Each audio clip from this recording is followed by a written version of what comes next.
मुद मंगल में संसमाज धर्मानुरागी सज्जनों, श्रद्धा मूर्ति देवी, 2 दिनों से हम सदगुरु कबीर विजय के पद पर विचार कर रहे हैं। उस पर थोड़ा और विचार करें। नर हरि लाग दौ विकार बिन ईंधन, मिले न बुझावन हारा। आवाज और पतली करो। मैं जानो तो ही से व्यापे जरत सकल संसारा। सदगुरु कबीर कहते हैं कि जिस आग में तुम जल रहे हो, तुम्हारे भीतर इस आग को किसी दूसरे ने नहीं लगाई है। यह आग मैं जानता हूं कि यह आग तुमने ही लगाई है और तुम्हारे भीतर से ही पैदा हुई है। और सारा संसार अपनी बनाई आग में जल रहा है। जरा ये सोचें, हमारे मन को या आपके मन को, किसी के मन को दूसरा कैसे खराब करेगा? कपड़ा खराब कर सकता है, मकान खराब कर सकता है, चेहरा खराब कर सकता है। कोई दूसरा आदमी किसी दूसरे आदमी के मन को खराब कैसे करेगा? हमारे भीतर कोई दूसरा आदमी क्रोध कैसे पैदा करेगा, काम वासना कैसे पैदा करेगा, लोभ कैसे पैदा करेगा, ईर्ष्या द्वेष कैसे पैदा करेगा?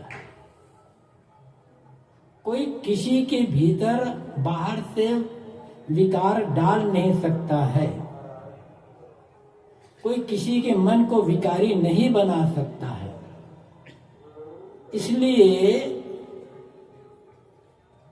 यह कहना कि मैं अमुक के कारण से दुखी हूं, अमुक के कारण से मेरा मन बिगड़ा है, गलत है।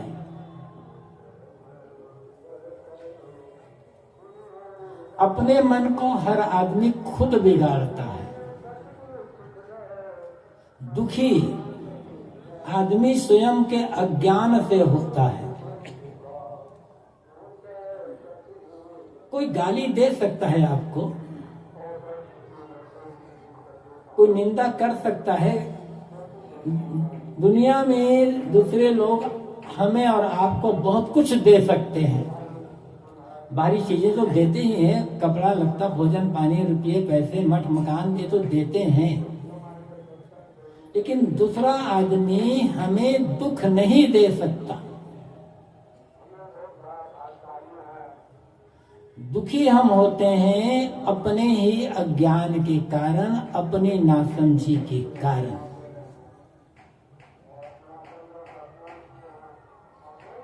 जरा सोचें, एक आदमी हाथ में एक गिलास है, गिलास में पानी भरा है, तो पानी भरा गिलास लेकर के वह आदमी खड़ा हुआ है। पीछे से एक आदमी आया और धक्का दे दिया। धक्का लगने से गिलास का पानी गिर पड़ा। अब प्रश्न ये है कि गिलास का पानी क्यों गिरा? अभी तक तो गिलास हाथ में पकड़ा था और गिलास में पानी भरा था, अभी तो गिरा नहीं था। लेकिन अब क्यों गिरा गिलास का पानी? आप कहेंगे कि उस आदमी ने धक्का दिया इसलिए पानी गिरा। उत्तर सही होते हुए भी पूरा सही उत्तर नहीं है। देखने में लगता है कि उत्तर सही है, कि धक्का न लगता तो पानी न गिरता। सही उत्तर यह है कि पानी इसलिए गिरा कि क्योंकि गिलास में पानी भरा था। यदि गिलास खाली होता तो क्या गिरता है? किसी आदमी के हाथ में एक गिलास है, गिलास खाली कुछ नहीं है, दूसरा आदमी धक्का दे दिया तो अब क्या गिरेगा उससे? ये कुछ नहीं गिरेगा। इसी प्रकार किसी ने, मान लो हम खड़े हैं, कोई आकर हमें गाली देने लगा, तो गाली देना एक धक्का है। गाली सुनकर हमें क्रोध आ गया क्योंकि क्रोध हमारे भीतर भरा था। यदि भीतर हमें क्रोध ना होता तो किसी गाली सुन करके क्रोध निकलता कैसे? कुछ भी कह ले, यदि हमारे भीतर में क्रोध नहीं है, हमारे भीतर में अज्ञान या नासमझी नहीं है, तो हजारों आदमी मिलकर के गाली देते रहे, हमारे भीतर क्रोध पैदा नहीं होगा। हमारे भीतर में क्रोध है, निकलने का रास्ता मिला गाली देने से या निंदा बुराई करने से। तो कोई दूसरा व्यक्ति हमारे साथ बुरा व्यवहार कर सकता है, अच्छा भी व्यवहार कर सकता है, किंतु दूसरा व्यक्ति हमें न दुख दे सकता है न सुख दे सकता है। सुखी होना कहें या दुखी होना कहें, ये दोनों हमारे अपने हाथों में है। दुर्भाग्य यह है कि आदमी सुखी होना नहीं जानता, वो बराबर थोड़ी थोड़ी बातों को लेकर, अनावश्यक बातों को लेकर, जिन बातों का कोई मूल्य नहीं होता, उन बातों को लेकर आदमी दुखी होता रहता है अपनी कमजोरी से। इसलिए साहब कहते हैं, मैं जानो तो ही से व्यापी जगत सकल संसारा। मैं जानता हूं कि जिस आग में तुम जल रहे हो, जिस दुख से तुम पीड़ित हो, वह आग तुम्हारी अपनी लगाई हुई है, वह दुख तुम्हारा अपना बनाया हुआ है।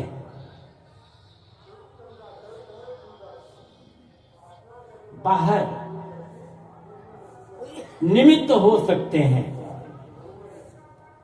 और निमित्त को मिटाया नहीं जा सकता। उपादान हमारे भीतर रहता है। यदि उपादान नहीं है तो चाहे कितने भी निमित्त मिल जाए, कार्य नहीं होने वाला है। जैसे एक उदाहरण है, उपादान और निमित्त में अंतर क्या है? उपादान निमित्त किसे कहते हैं? जैसे मिट्टी उपादान, निमित्त क्या है? किसान, किसान का चक्र दंड आदि ये निमित्त है। किसान ने कुम्हार, कुम्हार है, उसका चक्र है, उसका डंडा है, और मिट्टी ना हो तो कुम्हार घर बनाएगा? तो घर रूपी कार्य होने के लिए मिट्टी रूप उपादान होने की आवश्यकता है। उपादान है तो निमित्त तो मिलते रह जाएंगे। ऐसे ही उपादान है हमारे भीतर का अज्ञान, हमारे भीतर की नासमझी, हमारे भीतर के विकार। निमित्त तो मिलता रहेगा, कोई निंदा करेगा, कोई बुराई करेगा, कोई गाली दे देगा, कोई चांटा मार देगा, कोई हमारे किसी चीज को बिगाड़ देगा। निमित्त दुनिया जिंदगी भर मिलते रहेंगे, किंतु अज्ञान रूपी उपादान नहीं है या नासमझी रूपी उपादान नहीं है तो हम दुखी नहीं हो सकते। हमारे भीतर क्रोध नहीं आएगा। हमारे भीतर क्रोध है, यह स्वीकार करना होगा हमें, तभी उस क्रोध को हम दूर कर सकते हैं। ये कहना कि हमारे भीतर क्रोध है ही नहीं, नहीं है तो कहां से आ गया? किसी दूसरे ने डाल दिया। तो साहब का ये कहना कि मैं जानो तो ही से व्यापे जगत सकल संसारा, मैं जानता हूं कि जिस आग में तुम कर रहे हो, जिस दुख से तुम दुखी हो, ये तुम्हारा अपना बनाया हुआ है, आग तुम्हारी अपनी लगाई हुई है। और अपनी अपनी आग में पूरा संसार जल रहा है। जलना जानता है आदमी, बुझाना नहीं जानता। आग लगाना जानता है, बुझाना नहीं आता उससे। इसीलिए साहब ने कहा था कि तुम हरि में लगो। बाहर गुरु ज्ञान, इसको छोड़ करके भीतर की आग को बुझाने वाला और दूसरा कोई है नहीं। ऐसे ही हम अपना कल्याण कर लेंगे। धोखा है, भ्रम है, अहंकार है। लोग यह भी कहते हैं कि गुरु की क्या आवश्यकता है, लेकिन भूल जाते हैं गुरु की क्या आवश्यकता है कहने के लिए कोई गुरु मिला होगा। जीवन ऐसा है कि इसमें गुरु की पदे पदे आवश्यकता होती है। बिना गुरु के हमें बोलना भी नहीं आएगा। किताबें पढ़ करके बाहरी बाहरी ज्ञान हो जाएगा। यदि किताबें पढ़ करके ही विद्या आती तो सरकार को इतने स्कूल, कॉलेज और महाविद्यालय और विश्वविद्यालय बनाने की आवश्यकता न होती। किताबें तो है, किताब का कोई भी बच्चा पढ़ ले, विद्या आ जाएगी। फिर ये स्कूल, कॉलेज और महाविद्यालय और विश्वविद्यालय बनाने की आवश्यकता क्या है? किताबों से ऊपरी ऊपरी जानकारी मिलती है। आंतरिक भेद, कथन का रहस्य बताने वाला कोई गुरु चाहिए। गुरु ही बताएंगे कि हमारे भीतर आग कैसे लगी और हमें कैसे बुझाना है। इसलिए साहब कहते हैं कि आग तुम्हारी लगाई हुई है और तुम्हें हरि में, गुरु की शरण में लगना होगा, समर्पित कर देना होगा अपने आप को, तब समझ पाओगे। मैं अब प्रश्न यह हो सकता है, कोई प्रश्न कर सकता है, यदि आग हमारे भीतर ही से लगी हुई है, हमने ही लगाई है, आग हमारा स्वभाव ही है, तो स्वभाव तो दूर नहीं होगा, फिर आग बुझेगी कैसे? साहब कहते हैं घबराने की आवश्यकता नहीं है। पानी माई अगिन को अंकुर जरद बुझावे पानी। देखो साहब कहते हैं पानी में आग के अंकुर हैं, मतलब पानी में आग के अंश मिल गए हैं, इसलिए पानी गर्म है। पानी मूलतः गर्म नहीं होता, पानी मूलतः ठंडा होता है, शीतल होता है। आग का संपर्क पाकर पानी गर्म हो गया है। अब वो जो गर्म पानी है, जो खौलता पानी है, उस खौलते पानी को भी आप आग में जब डालोगे तो खौलता पानी आग को बुझाएगा। यदि पानी गर्म होता तो आग को बुझाता कैसे? तो साहब कहते पानी भले गर्म है, हो गया है, लेकिन गर्मी आग का स्वभाव नहीं है, पानी का स्वभाव नहीं है, गर्मी आग का स्वभाव है। ऐसे ही तुम्हारे भीतर जो विकारों की आग लगी हुई है, ये विकार तुम्हारा स्वभाव नहीं है, ये आगंतुक है, भ्रम से आया है। यदि क्रोध आदमी का स्वभाव होता तो लाख प्रयत्न करने के बाद भी आदमी क्रोध का त्याग नहीं कर सकता था। हजार भगवान मिल करके आग को शीतल नहीं कर सकते। आग आग ही रहेगी, आग गर्म रहेगी, चाहे गंगा नहाओ, चाहे गुरु का जप करो, तो भगवान का जप करो, चाहे कुछ भी कर लो, आग गर्म है तो गर्म ही रहेगी, क्योंकि गर्मी, गर्माहट आग का स्वभाव है। पूजा प्रार्थना करने से वो आग की गर्मी शांत नहीं होगी। इसी प्रकार से यदि काम, क्रोध, लोभ, मोह, राग, द्वेष, ईर्ष्या, घृणा, जितने भी विकार हैं, जिन विकारों की आग में हम जल रहे हैं, जिन विकारों के कारण हम परेशान हैं, दुखी हैं, ये विकार हमारा या आपका, जीव का स्वभाव नहीं, उसके स्वरूप में नहीं है। शरीर संबंध से दुनिया के प्राणी पदार्थों को देख करके हमने ही ये विकार बनाया है, और हम ही से मिटा सकते हैं। संत गुरुजन केवल रास्ता बताएंगे। जैसे आप कहते हैं घबराओ मत कि जो आग तुमने लगाई है, जिस विकार के आग में तुम जल रहे हो, ये तुम्हारा वास्तविक स्वरूप नहीं है, वास्तविक स्वभाव नहीं है। स्वभाव का अर्थ होता है अपना भाव जिसे मिटाया नहीं है, स्वभाव। एक तो झूठ बोलने का स्वभाव है, गाली देने का स्वभाव है, स्वभाव नहीं है, आदत है। आदत और स्वभाव में अंतर होता है। आदत को मिटाया जा सकता है, स्वभाव को मिटाया नहीं जा सकता। ज्ञान जीव का स्वभाव है, इसे दूर नहीं किया जा सकता। किसी भी खाने में रहेगा जीव, उसमें कुछ न कुछ ज्ञान करे। चींटी भी समझती है कंकर और शकर के भेद को।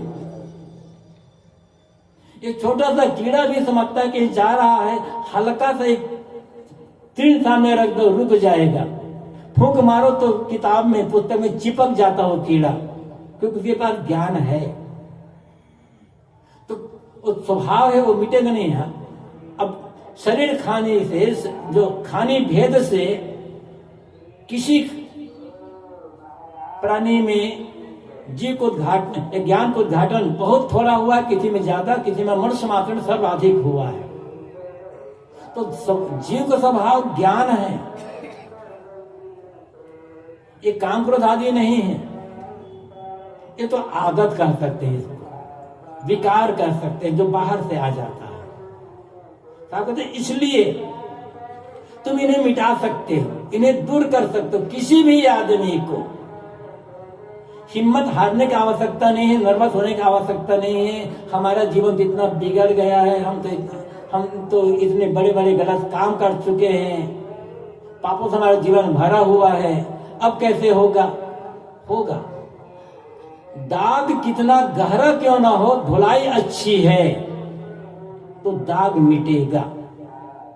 इसलिए कितना भी गलत कर्म हो चुका हो, बड़े से बड़े गलत कर्म, बड़े से बड़े दोष, दृढ़ संकल्प के साथ प्रयत्न करने से उस सारे के सारे दोषों का त्याग हो सकता है। उदाहरण प्रत्यक्ष है। अंगुलीमाल जैसा हत्यारा तथागत बुद्ध की संगत पाकर भिक्षु बन गया। रत्नाकर जैसा लुटेरा सप्तऋषियों की या नारद की संगति पाकर महर्षि आदि कवि वाल्मीकि बन गए। कहा जाता है राजा भर्तृहरि अपनी रानी पिंगला में अत्यंत आसक्त थे और राजपाट का काम छोड़कर रनिवास में पड़े रहते थे।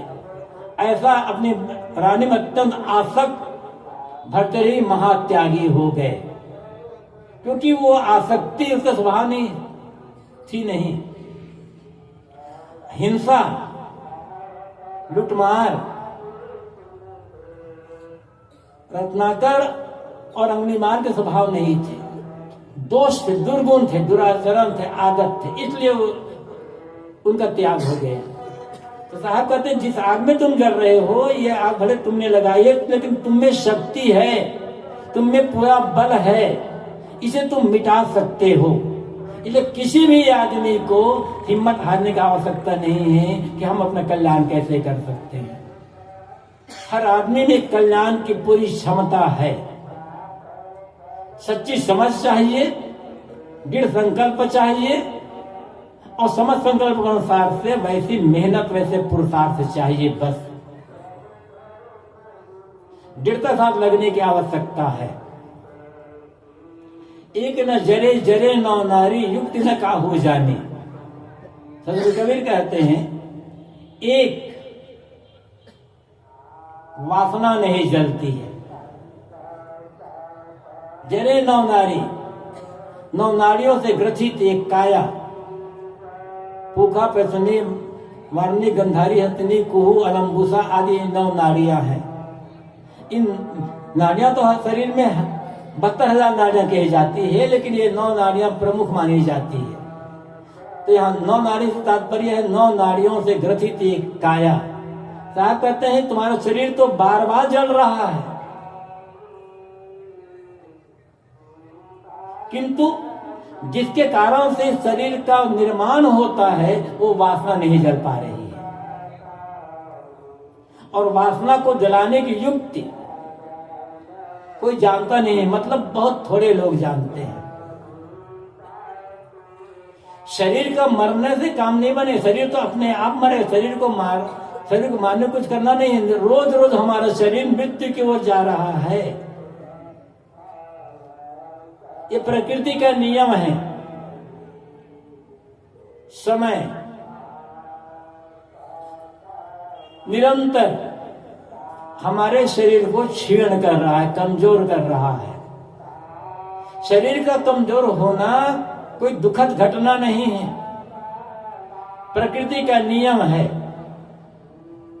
दुखद घटना है मन का कमजोर हो जाना, मन का दुर्बल निर्बल हो जाना। क्यों? क्योंकि वासना मन को क्षीण कर रही है, निर्बल कर रही है।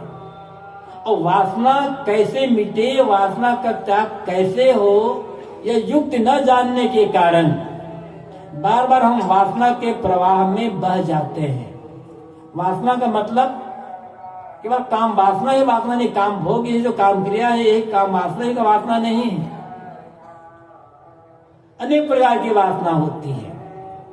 गद्दी की वासना है, पूज्यता प्रतिष्ठा की वासना है, मान सम्मान की वासना है, स्वर्ग आदि पाने की वासना है। वासना तो वासना है, किसकी वासना से मतलब नहीं है।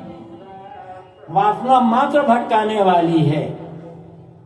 तो शरीर को मरने से या शरीर का त्याग करने से काम नहीं बनेगा, काम बनेगा वासना को जलाने से। और सदगुरु कबीर कहते हैं युक्ति न का हो जाने, युक्ति कोई नहीं जाने। राजा साहब ने कहा है जियत जीव जनि मारहु मुए समीपा चंदन बास निवारहु तुझ कारण बन काटिया जियत जीव जनि मारहु मुए सवे निपा दिया। मनुष्य मात्र को सदगुरु कबीर चंदन कहते हैं। जैसे चंदन सुगंधित होता है, मलयगिरी चंदन के लिए कहा जाता है, उसकी सुगंध दूर दूर तक फैलती है। और मलयगिरी चंदन के पेड़ के पास रहने वाले ढाक पलाद के साधारण से भी इसको सुगंधित से विद करके वो चंदन बन जाते हैं।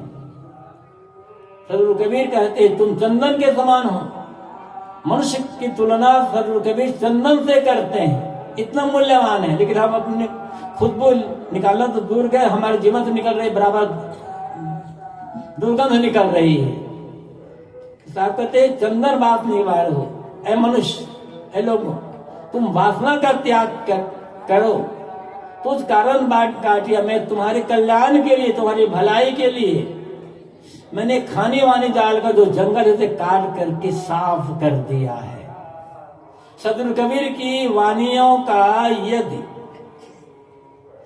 मनन पूर्वक अध्ययन किया जाए तो भूत प्रेत जादू टोना ग्रह लगान शकुन और शकुन दिशाशूल और ये तमाम देवी देवता आदि का भ्रम अपने आप दूर हो जाएगा। अब रह गई अंदर की वासना, ये अपने आप दूर नहीं होगी। अंदर के विकार अपने आप दूर नहीं होंगे। इसके लिए हमें प्रयत्न करना पड़ेगा। उस प्रयत्न को हम साधना कहते हैं। जियत जीव जने मारू में सभी निपात्या साहब कहते हैं जीते जी शरीर को जलाओ मत। यदि शरीर के मरने से मुक्ति होती तो मृत्यु तो सबकी हो रही, सबकी मुक्ति हो गई होती। शरीर के मरने से मुक्ति नहीं होगी। शरीर में रहते रहते शरीर के मोह का त्याग किया जाए, शरीर की जो वासना है इस वासना का त्याग किया जाए, तब मुक्ति होगी। और इसी शरीर में रह करके इस शरीर का आसक्ति का त्याग होगा। शरीर से बाहर रह करके शरीर का आसक्ति का त्याग नहीं हो सकता। फिर साधना कैसे करेंगे? संसार से बिल्कुल अलग हट करके संसार की आसक्ति का त्याग नहीं किया जा सकता। कहाँ जाएंगे आप? जहां जाएंगे वहां संसार है। सबसे बड़ा संसार तो हमारा शरीर ही है। इसी शरीर में रहना है, इसी संसार में रहना है, इन्हीं स्त्री पुरुष नर नारियों के प्राणी पदार्थों के बीच रहना है। शरीर में रहना जो प्रारब्ध भोग है वो है वो प्रारब्ध भोग को तो सहन करना ही होगा, किंतु प्रारब्ध भोग को सहन करते हुए सेवा और साधना के लिए भी इसका उपयोग करें तो ये शरीर कल्याण का साधन बन जाएगा। और इसी शरीर में रहकर शरीर के मोह का, शरीर का आसक्ति का त्याग करना होगा। ये समझ लेना होगा कि शरीर मात्र हमें सेवा के लिए और कल्याण के लिए मिला है, ये भाव रख कर शरीर का निर्वाह करना होगा। लेकिन हम समझ लेते हैं ये शरीर जो मानव जीवन मिला हुआ है, मनुष्य शरीर मिला हुआ है, ये तो दुनिया के भोग का आनंद लेने के लिए, बस यहीं से गड़बड़ी हो जाती है। ये ठीक है कि दुनिया में सभी लोग आजीवन संयमी नहीं हो सकते हैं, इसलिए विवाह का विधान किया गया। लेकिन विवाह का मतलब ये नहीं होता है कि जिंदगी भर मोह माया में और मन की आसक्ति वासना में ही पड़ा रहा जाए, क्रमिक विकास के लिए इसका साधन है। तो बात यहाँ यह है, सतगुरु कबीर कहते हैं, एक न जरे जरे नौ नारी युक्ति न काहू जानी। एक वासना नहीं जलती, कर्मों के जो संस्कार हैं ये नहीं जलते हैं, बार बार शरीर जलता है। संस्कारों का नाश कैसे किया जाए या वासना का नाश कैसे किया जाए, युक्ति ज्ञात नहीं होने के कारण से आदमी नए नए संस्कार बनाते चला जाता है। हमारा जो मानव जीवन है, कहा जाता है ये भोग भूमिका है, कर्म भूमिका है, ये इसमें तीन स्थितियां हैं।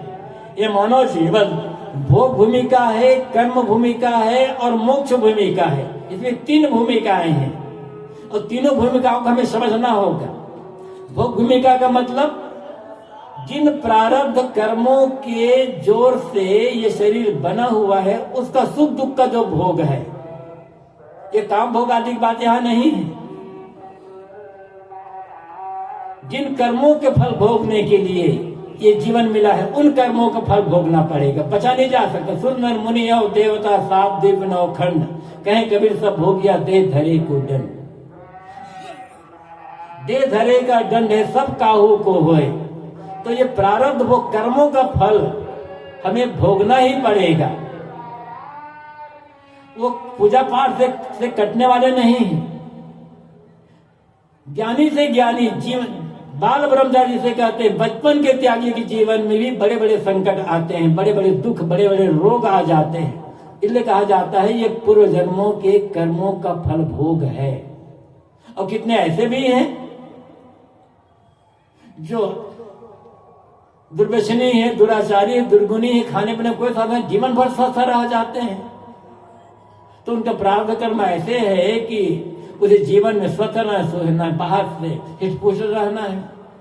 तो ये भोग भूमिका है, कर्मों का फल भोगने के लिए मिला हुआ है। ऐसे सुख दुख जो भोग आएगा इसे कोई बच नहीं सकता है, न ज्ञानी न अज्ञानी, न संसारी न सन्यासी, सबको अपने अपने कर्मों का फल भोगना ही पड़ेगा। दूसरे भूमिका है कर्म भूमिका। कर्म फल तो भोगना पड़ेगा, जो फल आएगा, लेकिन अब एक कर्म भूमिका है। हम जो कुछ करते हैं सकाम भाव रख करके, ऐसा कर रहा हूं तो मुझे ऐसा मिलना चाहिए, ये काम करूंगा तो ये मुझे मिलेगा, ये भावना है सकाम भावना। फल की चाहना रखना सकाम भावना है। तो सकाम भावना रख करके हम चाहे पाप करें चाहे पुण्य करें, पाप के संस्कार बनते हैं, पुण्य के संस्कार बनते हैं। पाप कर्म ही बंधन का कारण बनते हैं, पुण्य कर्म भी बंधन के कारण बनते हैं। ऐसा नहीं है कि केवल पाप कर्म बंधन के कारण बनते हैं। पाप कर्म तो बंधन के कारण होते हैं, पुण्य कर्म भी बंधन के कारण बनते हैं। फर्क कितना है, पाप पुण्य दो है बेरी, एक लोहा एक सोना केरी। पाप कर्मों के जो संस्कार हैं लोहे की बेड़ी है, और पुण्य कर्मों के जो संस्कार हैं वो सोना की बेड़ी है। अब बेड़ी तो बेड़ी है, बंधन अब किससे बंधे हैं? हाँ, बस यह है कि सोना की बेड़ी है तो काटने के मन के, भले बेड़ी है तो सोना, लोभ होता है। लोहा की बेड़ी है तो छोटे भेजे से जल्दी जल्दी हटा देता है। इसका मतलब यह है, इसका मतलब ये नहीं पुण्य कर्म नहीं करना, पुण्य कर्म करना है, पाप कर्म तो करना ही नहीं है। मनसा बात है कर्मना पाप कर्मों से अपने को बचा करके रखना है, पुण्य कर्म करना है। कैसे करना है? पुण्य कर्म करूंगा तो इस जीवन में और आगे जीवन में मुझे सुख मिलेगा, शांति मिलेगी, मुझे स्वर्ग मिलेगा, ये भार करके नहीं करना है। पुण्य कर्म करना है एक कर्तव्य भावना से। यदि हम सकाम भावना से पुण्य कर्म करते हैं तो बंधन का कारण बनेगा, और निष्काम भाव से पुण्य कर्म करते हैं तो वो मुक्ति का कारण बनेगा। जैसे मेरे पास कुछ रुपये हैं, मुझे सेवा करना है, तो कोई दीन दुखी लाचार है, गरीब है, असहाय है, पीड़ित है, उसके प्रति दया भाव रख करके मैं करता हूं, ये पुण्य कर्म बंधन का कारण बनेगा। लेकिन मैं सोचता हूं मेरे पास पैसा है, मेरी आवश्यकता से ज्यादा है, इसलिए से दूसरों को दे दूं, सेवा में खा दूं, तो वो कर्म क्या हो जाएगा, वो मुक्ति का कारण बन जाएगा। काम वही हो रहा है, एक करुणा भाव रख करके कर रहे हैं, उस जहां फल की चाहना है। एक इसलिए कर रहे हैं हमारे पास ज्यादा है भाई उपयोग से, इसलिए समाज चीजें समाज में दे दे, तब फिर वो बंधन कारण नहीं बनेगा। मैं कह रहा था कि मानव जीवन कर्म भूमि का है, बिना कर्म किए कोई रह नहीं सकता है। अब कर्म सावधानी रखनी होगी हमें कि सकाम भाव से कर्म करना है, फल भोग की चाहना रख करके, या निष्काम भाव से कर्म करना है।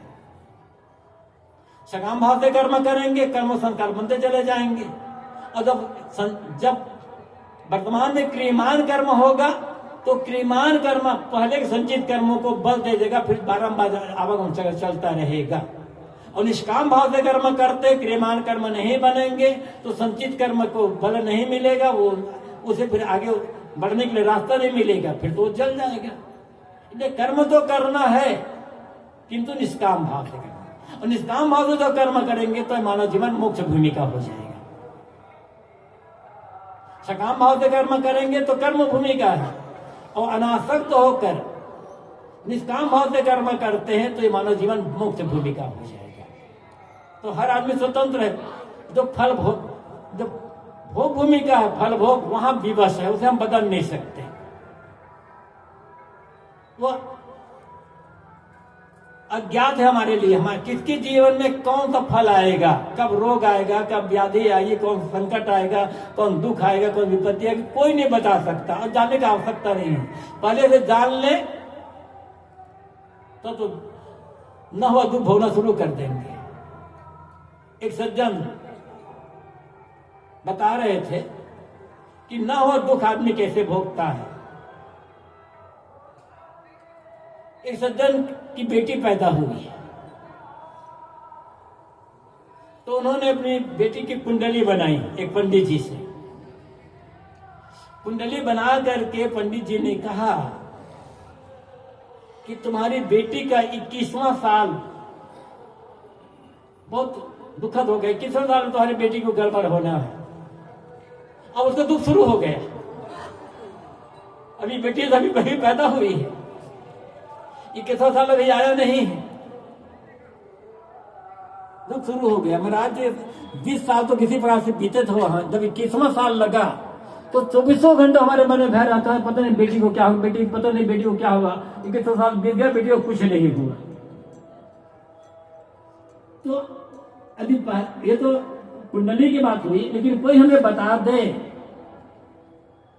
कि कोई हमें बता दे, देखिए साहब आप सड़क में निकलोगे ना तो आपका एक्सीडेंट हो जाएगा, तो हम सड़क निकलना ही बंद कर देंगे, घर में बैठे रह जाएंगे, तब कोई काम होगा क्या? एक्सीडेंट को कौन बताएगा? अरे जिसका पता ना हो उसी नाम तो एक्सीडेंट है। तो किसके जीवन में कौन सा फल भोग आएगा, यदि कोई जान लेना तभी तो दुख शुरू हो जाएगा। कोई जान नहीं सकता, जानने का आवश्यकता भी नहीं है। हाँ, बस कर्म भूमिका में सावधानी रखनी है। फल भूमिका में सावधानी हम नहीं रख सकते, जो होगा देखा जाएगा। कर्म भूमिका में सावधानी रखें, जो करें कर्तव्य भाव से करें और सकाम भाव छोड़कर निष्काम भाव से करें, तब फिर हमारे कर्म हमारे लिए बंधन कारण नहीं बनेंगे। यहाँ तो बात में ये कह रहा था, साहब कहते हैं एक न जरे नारी युक्ति न का हो जानी। एक वासना नहीं जलती, कर्म संस्कार नहीं जलते हैं, शरीर तो बार बार जल रहा है, किंतु संस्कार को और वासना जलाने की युक्ति कोई नहीं जानता। इसीलिए गुरु में लगने की आवश्यकता है। साहब ने कह दिया ना कि नर हरि लाख, पहले साहब ने कहा है तुम्हें हरि में लगना है। अब क्यों लगना है आगे कौन तुम बता रहे हैं साहब। दाग में लगी इसे बुझाने के लिए लगना है, वासना कैसे जलेगी इसकी युक्ति जानने के लिए लगना है। बिना गुरु के, बिना रे खेवैया ने या कैसे लागे पार हो, साहब ने कहा। बिना खेवैया के, बिना मल्लाह के ये जीवन ना पार नहीं हो सकती है। तो युक्ति जानना है बस। युक्ति क्या है? युक्ति क्या है? जो करें निर्वाह के लिए करें, सेवा के लिए करें, निष्काम भाव से नासक्त होकर के करें, सुख पाने की लालसा छोड़ करके, अधिकार भावना की लालसा छोड़ करके करें, तो यह युक्ति है। और ऐसी युक्ति से होगा क्या है, न संस्कार बनेंगे न वासना बनेगी, और इसी जीवन में हम अपने कल्याण का पूरा काम कर सकते हैं। कल्याण के काम करने में मनुष्य मात्र को किसी प्रकार की कोई व्यवस्था नहीं है।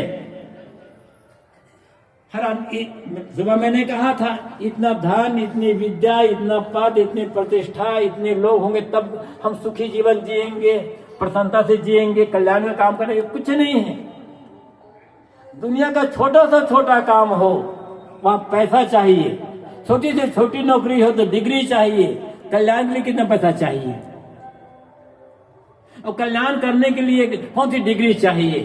इसलिए कल्याण का काम है वो सबसे सस्ता काम है और सबसे सरल काम है।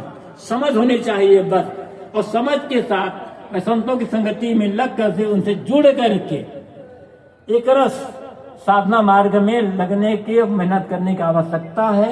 इसी जीवन में, इसी धूल धक्कर भरे संसार में, हल्ला गुल्ला भरे संसार में रह करके हम अपने कल्याण का काम कर सकते हैं।